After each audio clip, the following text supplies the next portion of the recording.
Hello সবাইকে। আজকে যে বইটা নিয়ে আসলাম এটা হচ্ছে 'ট্রেজার আইল্যান্ড'। খুবই কি বলবো যে একটা কালজয়ী উপন্যাস রবার্ট লুই স্টিভেনসনের। আর এটা অনুবাদ করেছেন আমাদের সবার প্রিয় লুৎফুল কায়সার ভাই। আর এটাকে বলা হচ্ছে একটা পূর্ণাঙ্গ অনুবাদ। তো এটা মূলত ট্রেজার হান্টিংয়ের একটা বই। বইয়ের মলাট এবং পেজের বাঁধাই, পেজ কোয়ালিটি সব কিছু দুর্দান্ত এবং এই বইটিতে অনেকগুলো ইলাস্ট্রেশন আছে। মানে কিছু আ কিছু পাতা পরপরই ইলাস্ট্রেশন, কিছু পাতা পরপরই ইলাস্ট্রেশন। মানে আর এই বইটি যারা কমপক্ষে ১২ বা ১৩ বছর বয়স তারা পড়তে পারবে। বড়দেরও পড়ে ভালো লাগবে।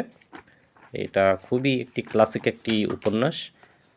সো ছোট্ট বন্ধু যারা তোমরা আছো, তোমরা এটা পড়তে পারো। আর তোমাদের আ ছুটির সময়ে বা তোমাদের অবসর টাইমে এই বইটা তোমরা পড়তে পারো। মজা পাবে। Thank you.